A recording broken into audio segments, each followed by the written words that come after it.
오늘 여러분들과 함께 계속해서 시리즈로 말씀을 나누고 있습니다. 회복에 대한 말씀, 예수님 이럴 땐 어떻게 하나요? 우리의 인생의 문제들 가운데서 답을 찾고 있습니다. 오늘 벌써 7번째 시간이 되었는데, 상처로 마음이 아플 때, 하나님 어떡하나요? 우리가 참 힘들어하는 문제 중에 하나는 사실 상처를 주고받는 것보다 더 힘든 게 있는 것 같아요. 우리가 살면서 어떻게 상처를 받지 않고 살 수 있겠어요? 또 누군가에게 상처를 어떻게 주지 않고 살아갈 수 있겠어요? 상처를 주고받는 것은 어쩌면 우리들에게 일어나는 보편적인 일일지 모릅니다. 중요한 것은 상처받았을 때 이 상처를 해결할 수 있는 방법을 아느냐, 그렇지 못하느냐에 대한 문제죠. 그래서 우리의 삶은 두 가지로 나누어 줍니다. 상처를 안고 늘 아파하는 사람이 있고, 우리의 상처가 상처로 끝나지 않고 상처가 우리들의 삶의 훈장이 되어서 상처를 내놓아도 부끄러움 없는 사람이 되는 것이죠. 오늘 본문에 등장하는 삭개오라고 하는 사람, 여러분들이 너무나 많이 들어보셨을 거예요. 삭개오의 직업은, 이렇게 하면 제가 설교하기가 굉장히 힘들어지는데, 삭개오의 직업은 세리였어요. 세리. 삭개오가 왜 세리가 됐을까? 성경에 잘 나와 있지 않지만 여러 가지로 추측할 수 있는 것 중에 하나가, 삭개오는 자기 그 외모에 대한 컴플렉스가 있었던 사람이죠. 저는 170에서 조금 빠지는 그런 키를 가지고 있는데, 이 정도는 그래도 컴플렉스라고 생각 안 하고 살아요. 그런데 삭개오는 이 정도가 아니라 남들이 놀릴 만큼 키가 작았던 것 같아요. 근데 키가 작은 것으로 끝나는 것이 아니라, 사람들은 왜 이상한 사람, 나와 같지 않은 사람을 보면 마음에 상처를 주는 이야기를 많이 하는지, 삭개오는 어린 시절부터 그 키 작은 것 때문에 상처를 받았던 것 같아요.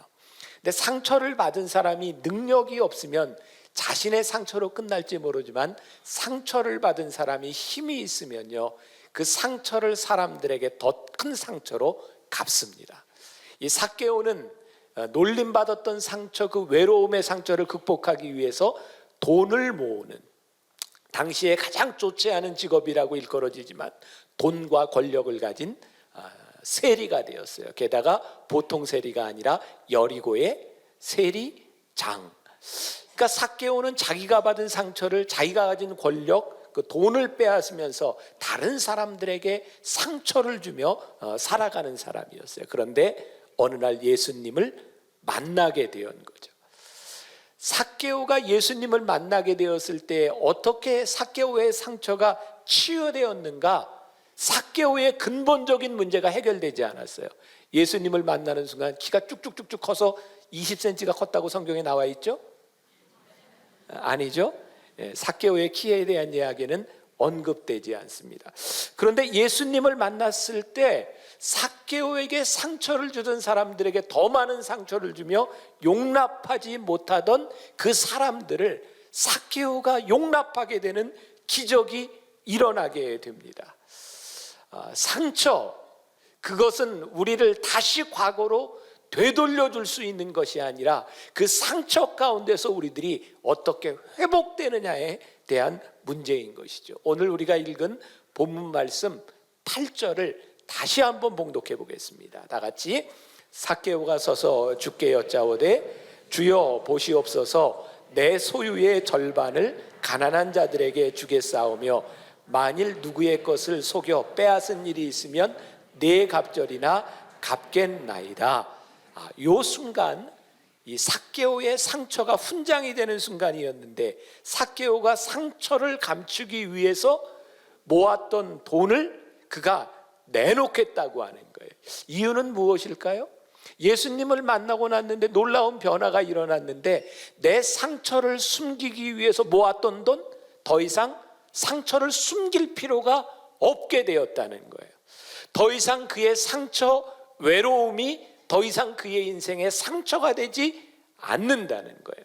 오늘 사랑하는 여러분, 여러분들이 지금까지 살아오면서 누군가에게 알게 모르게 많은 상처들을 받고 살아가는데, 그것이 더 이상 상처로 느껴지지 않을 때 우리들에게 회복이 되는 것이지, 상처를 갚는다고 상처는 절대로 회복되지 않는다는 사실입니다. 오늘 여러분들에게 이 상처가 회복되는 역사가 일어나기를 주님의 이름으로 간절히 소원합니다. 제가 설교를 하면서 가끔 이 드라마 이야기를 할 때면 제가 굉장히 민망해요. 저는 맨날 TV만 보는 목사 같고 여러분들은 아예 TV를 안 보는 사람 같아요. 혹시 마이라고 하는 드라마를 아시나요? 네.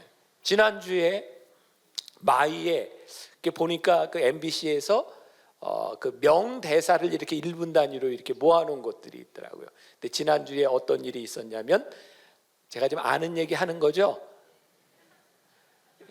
모르는 분은 마의를 보세요. 네.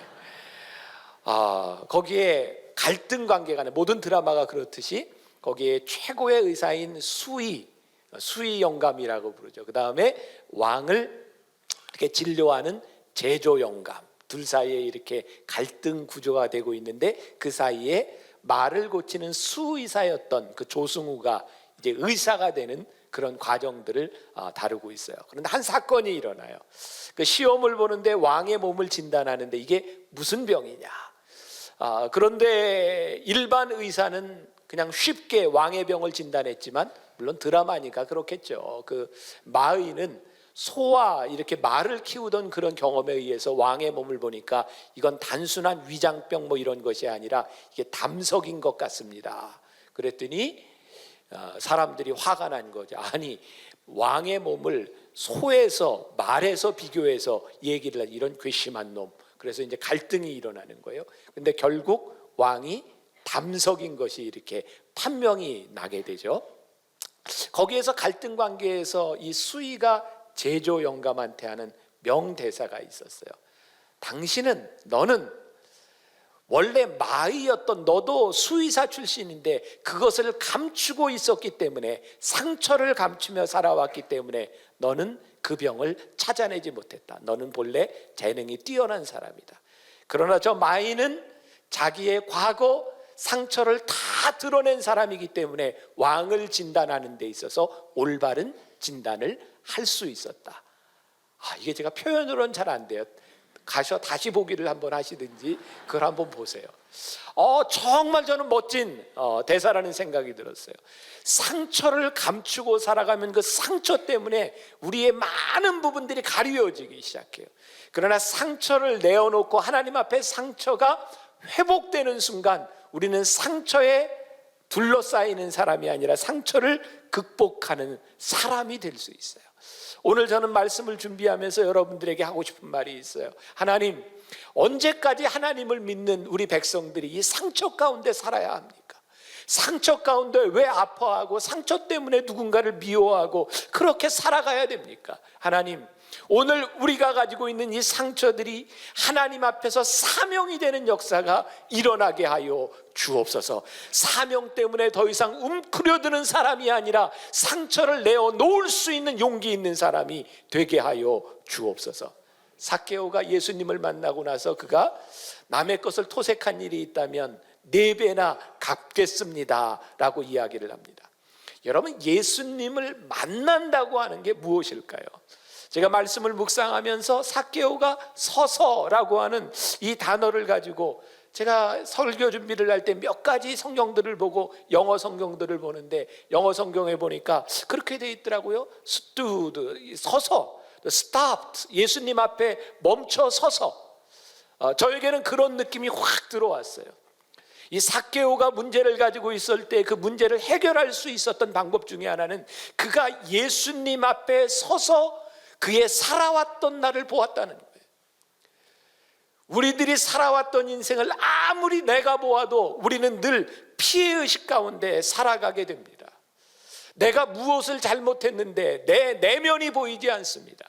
그런데 삭개오가 예수님 앞에 서서 보았을 때에, 그가 고민을 가지고 예수님 앞에 섰을 때에 그의 상처들이 보이기 시작했고, 그가 상처 때문에 다른 사람들에게 상처를 주었던 것들이 보이기 시작했어요. 예수님 앞에 우리가 서지 않으면 우리들은 상처 가운데서 다른 사람들에게 상처를 줄 수 있는 정당성들을 자기중심적으로 늘 해석하기 시작합니다. 나 중심적으로 생각합니다. 제가 오늘 마이로 시작해서 드라마 얘기를 하는데, 드라마를 보면 늘 그런 갈등 구조 아닙니까? 늘 드라마에는 나쁜 사람이 나오죠. 그리고 착한 사람이 나옵니다. 나쁜 사람이 착한 사람을 못 살게 굽니까? 착한 사람이 나쁜 사람을 못 살게 굽니까? 나쁜 사람이 착한 사람을 못 살게 구는데, 늘 드라마에 보면 그 나쁜 사람은요, 자기가 착한 사람을 괴롭혀야 되는 자기 나름대로의 정당성을 가지고 있어요. 그놈이 나쁜 놈이라는 거예요. 우리가 아무리 봐도 이놈이 나쁜 놈인데 왜 그놈을 나쁜 놈이라고 얘기하냐고요. 왜? 자기 속의 정당성이 객관적인 사실들을 보지 못하게 하고 나는 늘 피해자라고 생각하면서 누군가를 힘들게 합니다. 오늘 여러분들이 문제가 무엇인지 아세요? 상처 가운데 문제가 뭔지 아세요? 내 상처를 내가 보기 때문에 나는 늘 억울하고 그 상처 때문에 아픔을 당하고 있기 때문에 나는 저 사람에게 이 상처를 줘도 정당하다고 생각합니다. 절대로 이 문제는 이렇게 풀려지지 아니하고 이렇게 회복될 수 없는 일입니다. 삭개오가 아무리 자기 정당성을 주장해도 자기가 받은 고통 때문에 누구에게 고통을 준다 할지라도 그것은 큰 죄의 문제였기 때문이에요. 지난 여름에 제가 시드니에 유학생들을 위한 집회를 갔을 때 공항에 탁 내렸는데요, 비가 멈추고 무지개가 하나 쫙 떴어요. 너무 멋진 거예요. 저를 안내해 주는 목사님 차를 타고 그 공항을 쫙 나가는데 무지개 위에 무지개가 하나 또 떴어요. 쌍무지개. 와, 호주가 나를 환영하는구나. 막 그런 생각이 갑자기 드는 거예요. 그날 호텔에 가서 쉬는데 소위 이제 베이사이드, 이 바닷가에 이렇게 호텔을 얻어줬고요. 아침에 일어나서 아내와 함께 아침을 먹으러 식당에 탁 갔는데 바다 전경이 쫙 보이는 호텔이에요. 무지개가 쫙 뜨더라고요. 갑자기 기분이 나빠지는 거예요. 아니, 나는 나를 위해서 어제 무지개가 떴는지 알았더니 보니까 매일 떠. 갑자기 저를 위해 떴던 무지개가 그냥 매일 뜨는 무지개로 변해버린 거예요. 저 그런 생각을 했어요. 무지개 하나를 뜨는 걸 보면서도 우리는 나를 위해 뜬다고 생각하죠. 이번에 우리 동산지기들하고 위로회 겸 일본해를 갔다 왔어요. 저는 그렇게 비행기를 많이 타도 처음이었어요. 번쩍하더니 비행기의 번개가 딱 맞았어요. 벼락 맞았어요. 비행기가. 그러더니 불이 번쩍하더니 막 비행기가 흔들리는 거예요. 근데 우리 교구장들은 너무 담대했던 거예요. 이 차에는 목사님이 타고 계시기 때문에 우리는 안 죽어. 그 사람들은 그렇게 생각하지만 다른 사람들도 다 살아야 되는 이유가 있어서 우리 다 살았어요. 우리는 모든 일들을 자기중심적으로 이렇게 생각해요. 그리고 자기중심적으로 해석하려고 해요. 물론 그렇게 해야 우리들의 자존감이 생길 때도 많이 있습니다. 그러나 한 가지 분명한 것이 있어요. 우리들은 하나님 앞에 서서 우리를 보지 않으면 절대로 객관적인 나의 모습과 올바른 나의 모습이 보이지 않는다는 거예요. 오늘 여러분들의 상처에 대한 문제, 이 문제만큼은 반드시 여러분들의 하나님 앞에 서서 여러분들의 상처를 보아야 하나님께서 회복시켜 주시는 역사를 여러분들이 경험하게 될 것이라는 사실입니다. 주님 앞에 서기 전 삭개오는 그의 상처를 늘 돌려주는 사람이었어요. 그래서 그가 받은 상처보다 그로 인해서 상처받는 사람들이 더 많았던 그런 일들이 일어났어요. 사랑하는 여러분, 여러분들은 종종 내가 상처받은 사람이라고 생각하는데 상처받은 여러분 때문에 얼마나 많은 사람들이 힘들어하고 있는지 생각해 보셨어요?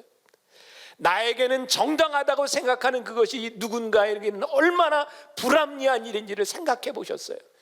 하나님을 믿는 사람들은 왜 하나님을 믿는 사람들인가?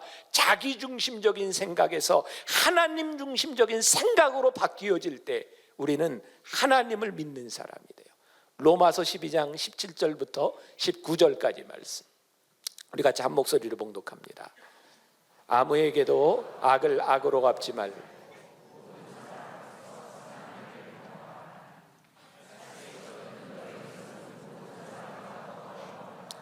내 사랑하는 자들아, 너희가 친히 원수를 갚지 말고 하나님의 진노하심에 맡기라. 자, 보세요. 아무에게도 악을 악으로 갚지 말고 모든 사람 앞에서 선한 일을 도모하라. 그리고 여기에 중요한 말씀, 할 수 있거든. 여러분들이 아무리 선을 도모해도 선이 선으로 나타나지 않는 경우들이 있어요. 상대방이 그것을 받아들이지 못하는 경우들이 있어요. 그러나 우리들에게 주어진 말씀이 무엇이냐면, 할 수 있거든. 너희들은 모든 사람과 더불어 화목하려고 노력해라. 이것이 예수님께서 우리들에게 가르쳐 주신 방법입니다. 다른 사람이 나를 속였기 때문에 나도 속일 수 있다라고 하는 정당성, 다른 사람이 나에게 피해를 주었기 때문에 피해를 줄 수 있다는 정당성, 그것은 성경이 우리들에게 알려주는 방법이 아니라, 내가 상처를 받고 내가 어려움을 당했을 때 그것을 갚는 것이 아니라 그것을 용서하려고 노력하는 것, 그것이 하나님 앞에 우리들이 살아가는 방식이다. 악을 악으로 갚지 말라. 우리가 흔히 오해하는 것 중에 하나 있어요. 하나님, 제가 하나님께 맡깁니다. 저는 저 사람에게 아무 짓도 안 하겠습니다. 하나님 알아서 처리해 주세요. 우리들은 그러면서 이게 신앙적인 기도라고 생각합니다. 아니, 하나님은 우리들에게 그렇게 말씀하시지 않습니다. 그건 역시 그 사람에 대한 악을 하나님 앞에 전가시킬 뿐입니다. 절대로 우리들의 마음의 상처가 그렇게 치유되지 않습니다. 우리들의 아픔이 그렇게 치유되지 않습니다. 믿음의 방식, 하나님 앞에 맡긴다고 하는 것은 내가 아무것도 하지 않는다고 하는 것이 아니라 하나님 앞에 맡기고 내가 화목하기를 힘쓴다라고 하는 거예요. 그러면서 하나님의 역사가 일어나는 것들을 우리들이 경험해 가기 시작합니다. 초대교회 위대한 순교자 중에 하나, 스데반, 7집사 중에 하나였죠. 그가 예수를 믿는다고 하는 이유 때문에 돌에 맞아 죽습니다. 그 현장에 유명한 사람이 있었죠. 누구였죠? 사도 바울이 그 현장에 있었습니다. 스데반이 이렇게 기도합니다. 주여, 제가 원수를 갚지 못하고 저는 여기서 죽습니다. 주님, 이 원수를 꼭 갚아주시옵소서. 저들의 죄를 저들의 자손 대대로 물려주옵소서. 그렇게 기도하고 죽었죠. 네, 이렇게 물을 때는 대개 아니죠. 스데반이 어떻게 기도하죠? 주여, 이 죄를 저들에게 돌리지 마옵소서. 유명한 어거스틴은 이런 말을 합니다. 교회가 바울을 얻게 된 것은 전적으로 스데반 덕분이었다. 그 속에 돌을 던지고 있던 사람들을 향하여 스데반이 주여, 저들의 죄를 저들에게 돌리지 마옵소서. 그의 기도로 인하여 그것에 돌을 던지던, 그를 죽이던 사람들 가운데 하나님의 사람이 나오기 시작해요. 그들의 죄대로 대가를 받은 것이 아니라 그 가운데 회복시키는 역사들이 일어나기 시작해요. 사랑하는 여러분, 어떤 것이 우리들이 치유받은, 상처를 치유받은 하나님의 사람들의 삶의 방법이라고 생각하십니까? 물론 어려운 일인 걸 잘 알고 있습니다. 저에게도 이것은 무척 힘든 일입니다. 누군가를 용서한다고 하는 일이 어떻게 쉬운 일이겠습니까? 그러나 우리들이 알아야 할 것이 있습니다.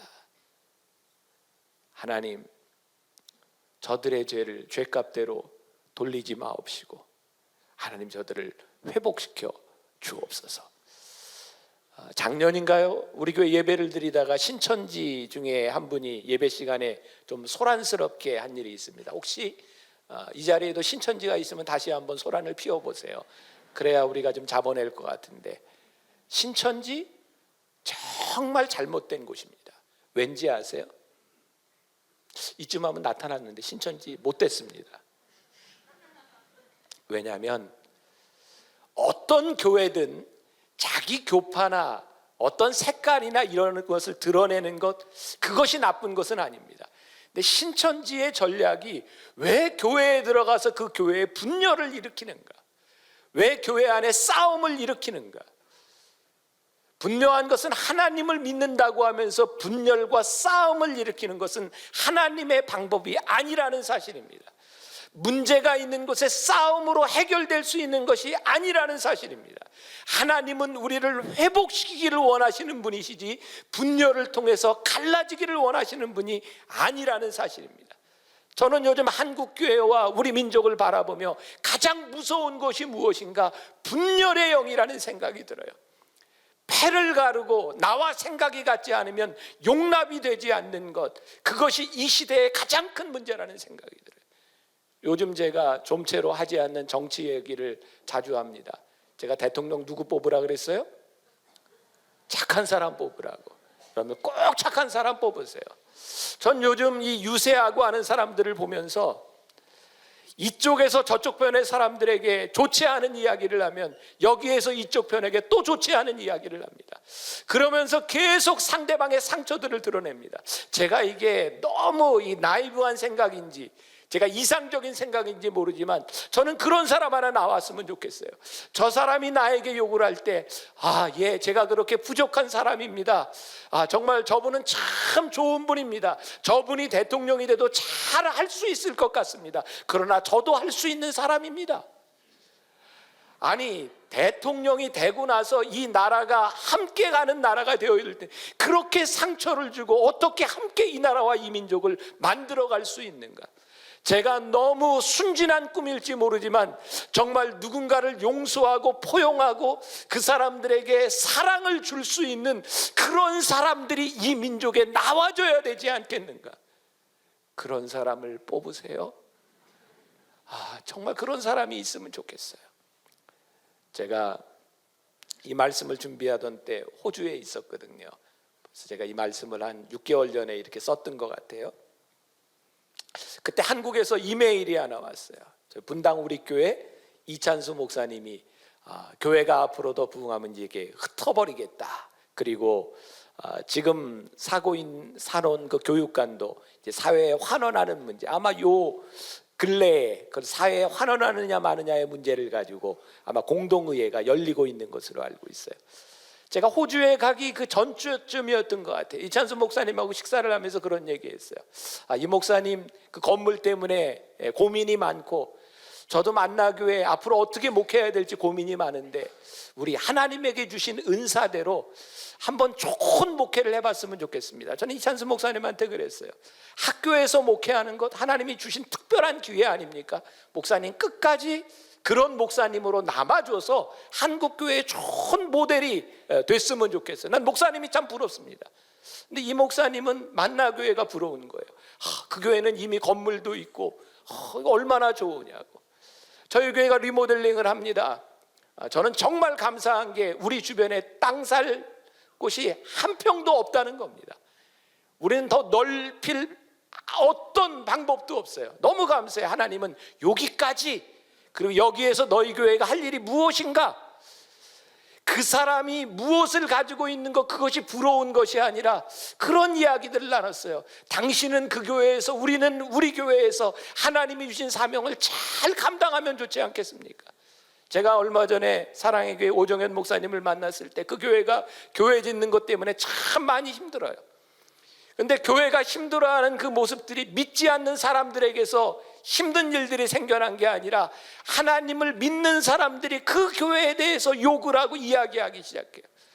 욕을 할 수 있는 이유가 참 많이 있겠죠. 그러나 하나쯤은 그렇게 또 우리 교회에 대표적인 교회가 세워주면 좋지 않을까. 누군가 저한테 그러더라고요. 누구 맘대로 그 교회가 대표적인 교회입니까? 모르겠어요. 그러나 그 교회에 하나님이 사람을 보내시고 거기까지 인도하셨으면 그 교회가 잘 세워져야 하나님이 영광을 받으시지 않겠는가. 또 제가 이런 설교를 하면 누가 방송으로 듣고 왜 김병삼 목사는 예를 드는 교회가 다 큰 교회냐고 또 그렇게 따질지 몰라요. 아니, 내가 처한 상황이 이런데 제가 어떻게 다른 상황을 이야기합니까? 그 상황을 그 상황대로 받아들여주고 중형교회에서는 중형교회의 상황들을 가지고, 작은 교회에서는 작은 교회의 상황들을 가지고 우리가 속한 것에서 열심히 서로가 서로를 격려하고 서로가 함께하고 상처 주는 것이 아니라 믿음과 사랑을 주는 공동체가 되어야 할 텐데, 왜 어느 순간부터 이 한국교회에 분열의 영이 들어오고 이 나라와 이 민족이 좌와 우로 진보와 보수로 나누어져서 이렇게 싸우고 있는가? 저는 그래서 드는 생각이에요. 하나님, 이 민족을 치유하실 수 있는 방법이 무엇입니까?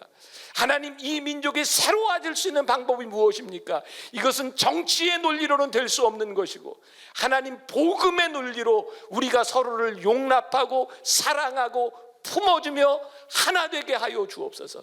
저는 그래서 교회가 소망이라고 믿는 사람입니다. 복음이 진리라고 믿는 사람입니다. 오늘 여기에 속한 여러분들의 상처가 상처로 끝나는 것이 아니라 하나님 앞에 서서 우리의 상처를 볼 수 있을 때 우리의 삶을 바꾸시는 하나님의 역사를 경험할 수 있지 않을까. 선한 일을 행하는 것, 그것이 상처를 이기는 방법입니다. 우리 어린 시절에, 요즘 아이들은 모를 거예요. 기차가 이렇게 쫙 지나가면 아이들이 이렇게 기차를 타보지 못한 아이들도 많았고, 예전에 처음 기차가 지나갈 때 그 철로길에서 아이들이 돌을 던졌대요. 그러면 기차 유리창이 깨져서 사람이 다치기도 하고 굉장히 위험했답니다. 그래서 정부에서 기찻길 옆에 있는 학교에 공문을 내려서 아이들로 하여금 돌을 던지지 않도록 잘 지도해라. 근데 그게 지켜지지 않았대요. 근데 어떤 선생님이 아이들을 데리고 나가서 기차가 탁 지나가는데, 얘들아 돌을 던지지 마라, 그런 게 아니라 얘들아 손을 흔들어 봐라. 애들이 손을 이렇게 막 흔들었대요. 근데 기차에 탄 사람들도 손을 막 흔들더래요. 애들이 그 다음부터 재밌어가지고 기차만 보면 손을 막 흔들었대요. 그래서 기차가 지나가면 서로 손을 막 흔들었대요. 돌을 던지지 마라, 이것으로 습관이 고쳐지는 것이 아니라 저 사람들을 향하여 손을 흔들어 줘라. 그게 새로운 문화들을 만들어내는 거예요. 우리들이 하나님의 사람으로서 하나님이 우리들에게 주시는 것은 원수를 갚지 마라, 이것이 아니라 너희들이 선한 일을 도모해라. 너희들의 마음의 상처, 그것을 갚으려고 하는 것이 아니라 오히려 너희들이 선한 일로 무엇을 할 것인지를 생각해 보아라.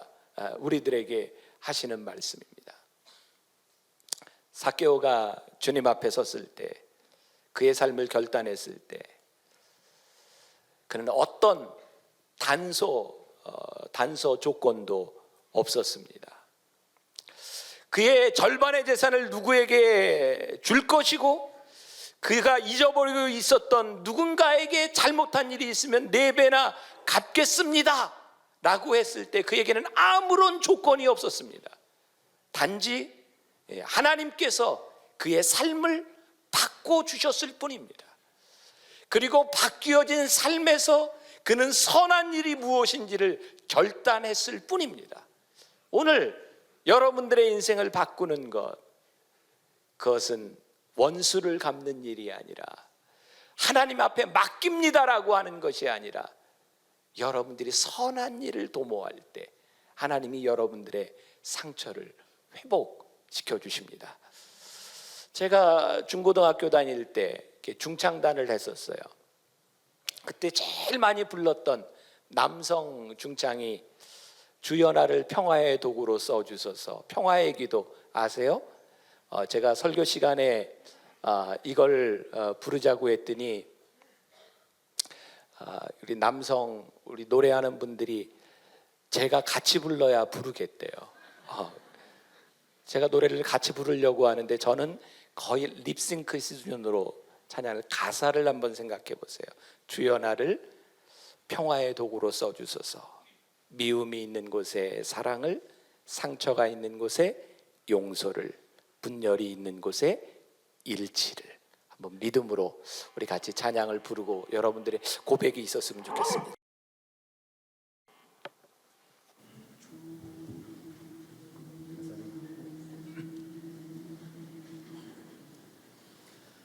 주여 나를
미움하기보다는 위로하며 이해받기보다는 이해하며 사랑받기보다는 사랑하며 자기를 온전히 줌으로써 영생을 얻기 때문이니 주여 나를 평화의 도구로 써주소서.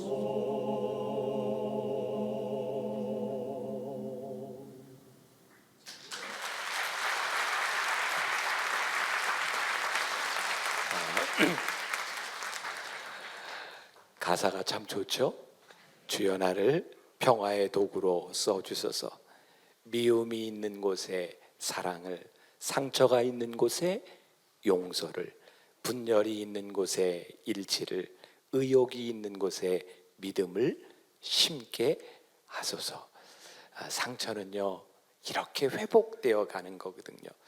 오늘 본문 말씀 9절에 보니까 예수께서 이르시되 오늘 구원이 이 집에 이르렀으니 이 사람도 아브라함의 자손임이로다.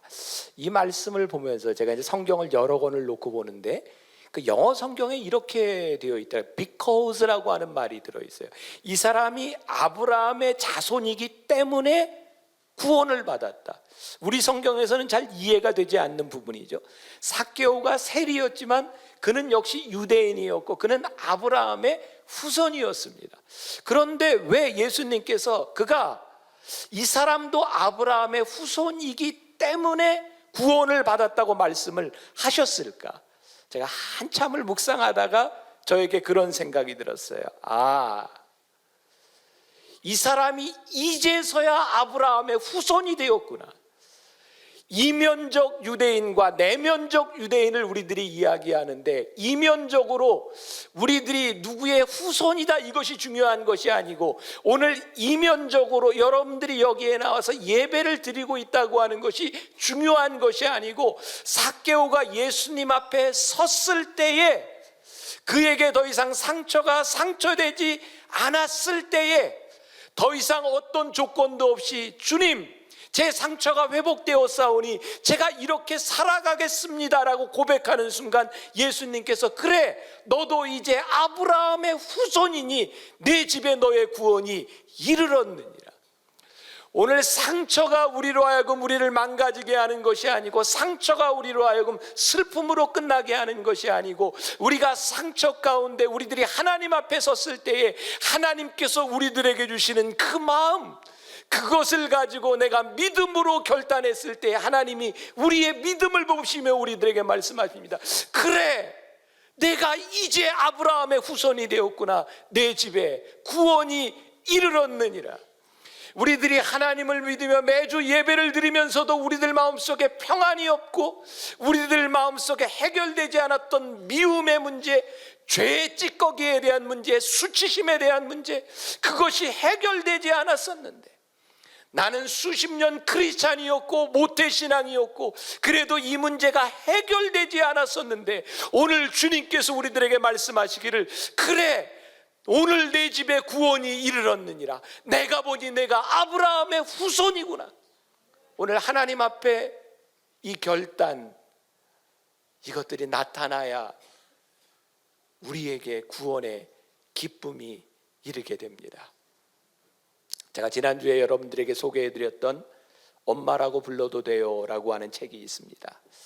케이티라고 하는 젊은 여인이 우간다에 가서 고아들을 돌보는 사역을 하게 됩니다. 이 케이티에게 가장 가슴 아팠던 일이 뭐냐면 정말 작게 태어난 아이가 수개월이 지나도 2kg은 넘지 않던 이 아이가 아무리 병을 고치려고 해도 고칠 수가 없었고 그렇게 노력하고 매일 기도했는데 이 아이가 죽은 거예요. 하나님 어떻게 이런 일이 일어날 수 있습니까? 그게 KT에게 큰 상처가 되었어요. 그런데 어느 날 하나님께서 그 아이를 향해 하신 일을 깨닫게 되었어요. 이 아이가 왜 그렇게 고생하며 죽었는지 이해할 수 없지만 이 아이의 죽음으로 인해서, 이 아이의 소식이 알려짐으로 인해서 미국에서 많은 돈들이 들어오게 되었고, 그 돈들로 이 아이처럼 죽어갈 많은 아이들을 살리는 일들을 하게 되었어요. KT에게는 참 많은 상처가 되어 이해할 수 없는 일이었을지 모르지만 하나님은 그 상처를 통해 하시는 일이 있었어요. 이 시간에 예배를 드리는 지 2주 전에 저희 교회 집사님 중에 한 분이 젊은 딸이 세상을 떠났어요. 그것도 제가 늘 머리를 깎는 그 미장원에서 그분이 제 머리를 이렇게 깎아주고 있던 아마 그 시간 무렵에 딸이 집에서 세상을 떠났어요. 제 마음도 많이 아팠어요. 내 머리를 잘라주지 않고 그 집에 있었더라면 내 아이가 살 수도 있었을 텐데. 별 생각이 다 들어요. 몇 년 동안 아파서 힘들었던 그 딸, 엄마가 그렇게 기도하고 그렇게 애썼는데 하나님 왜 그렇게 일찍 그 아이를 데려가셨습니까? 엄마의 아픔을 보면서 엄마가 슬퍼하는 모습을 바라보며 엄마가 장례식장에서 그래 너 엄마 잘못 나서 잘못 만나서 참 많이 고생하고 세상을 떠났구나. 어머니를 보면서 제가 할 수 있는 이야기, 그 엄마에게 얼마나 큰 상처가 되었겠습니까? 그러나 하나님, 그 아이가 다시 이 세상에 태어나 살 수는 없을지 모르지만 그 딸아이가 겪었던 아픔을 바라보며 그 아쉬운 마음 바라보며 하나님, 이 엄마에게 주시는 회복, 그 엄마에게 주시는 이 상처로 인한 사명이 무엇입니까? 어떤 것으로도 회복되지 않습니다. 어떤 것으로도 되돌릴 수 없습니다. 단지 그 일을 통해 하나님께서 상처를 사명으로 바꾸어 주시지 않는 한 그 일은 해결될 수 있는 일이 아닙니다. 우리가 이해할 수 없지만 누군가가 우리에게 상처를 주었을 때 그것은 가품으로 해결될 수 있는 문제가 아니라 그 일을 통해 하나님이 우리들에게 사명을 주실 때 우리들에게 극복될 수 있는 문제입니다. 말씀을 마치려고 합니다. 조셉 스크리븐이라고 하는 사람, 젊은 시절 영국의 대학을 나와서 캐나다에서 교사가 되었습니다. 연애를 하고 아름다운 여성을 만나서 결혼을 약속하게 되었습니다. 결혼 준비를 하고 결혼식을 기다리고 있는데 결혼식에 오던 중 약혼녀의 배가 침몰해서 세상을 떠나고 맙니다. 스크리븐은 그 충격 속에서 학교도 그만두고 식음을 전폐하고 거의 폐인처럼 살아갑니다. 어느 날 교회에서 기도하는데 그의 마음속에 이런 음성이 들렸습니다. 너는 사랑하는 약혼녀를 호수에서 잃었으나 나는 하나뿐인 독생자를 십자가에서 잃었다. 그것은 하나를 이름으로 모두를 사랑하기 위함이다. 그때 그는 주님의 깊은 사랑을 경험하게 되었고 그가 쓴 시가 죄짐 맡은 우리 구주라고 하는 찬송입니다. 우리는 상처로 잃은 것을 생각합니다. 예수님께서 십자가에 달리셨다는 것이 얼마나 큰 아픔이었겠습니까? 그러나 그 아픔으로 얻은 것이 있습니다. 오늘 여러분들의 삶에 얼마나 많은 아픔이 있습니까? 상처가 있습니까? 그러나 그것을 잃은 것으로 끝나는 것이 아니라 그것을 통해 하나님이 회복시키시고 얻게 하시는 것을 발견해야 합니다. 그게 우리의 삶을 바꿔줄 것이고 그것이 우리로 하여금 하나님의 사람으로서 살아가도록 만들어줄 것이기 때문입니다. 죄짐 맡은 우리 구주, 어찌 좋은 친구인지. 스크리븐의 마음을 가지고 그의 삶을 바라보며 여러분들이 함께 찬양하기를 원하는데, 이 찬양을 부르며 여러분들의 상처, 도저히 용납되지 않았던 것들을 내려놓고 하나님께서 회복시키시는 여러분들의 상처가 사명이 되는 이 날이 되기를 주님의 이름으로 간절히 축원합니다.